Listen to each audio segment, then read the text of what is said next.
Chinese vegetable fried রাইসের সাথে খেতে কে না পছন্দ করে। আসসালামু আলাইকুম viewers, welcome to back my channel Tasfi's kitchen. আজ আমি আপনাদের দেখাবো চাইনিজ ভেজিটেবল রেসিপি।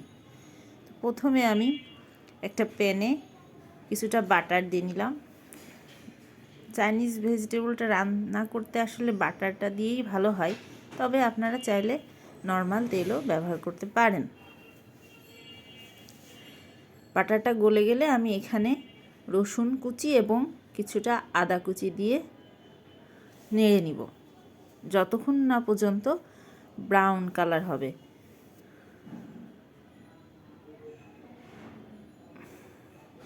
আমি এটা চাইনিজ ভেজিটেবলটা প্রন দিয়ে রান্না করতেছি, এজন্য আগে থেকে প্রনটা একটু রান্না করে নিতে হবে।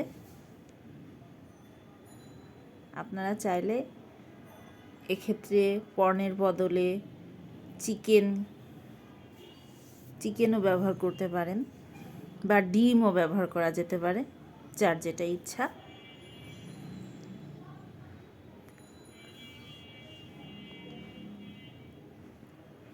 প্রনটা হয়ে আসলে আমি কয়েকটা কাঁচামরিচ ফালি করে কেটে রাখা দিয়ে দিলাম। এরপর দিব পেঁপে। আস্তে আস্তে সব সবজি দিয়ে দেব। দিলাম গাজর,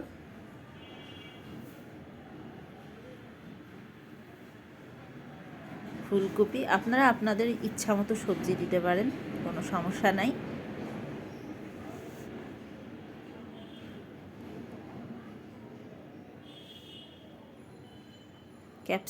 ক্যাপসিকামটা দিতেই হয়, ভালো লাগে।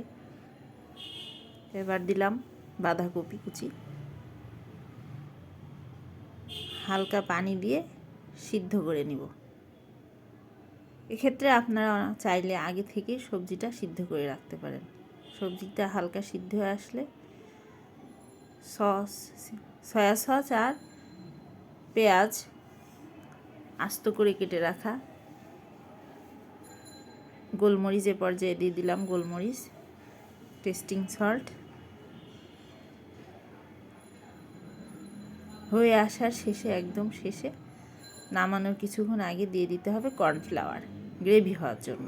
এই যে হয়ে আসছে আমার চাইনিজ ভেজিটেবল। ধন্যবাদ সবাইকে এতক্ষণ আমার ভিডিওটি দেখার জন্য। ভিডিওটি ভালো লাগলে অবশ্যই লাইক, কমেন্ট ও শেয়ার করে পাশে থাকবেন। ধন্যবাদ সবাইকে।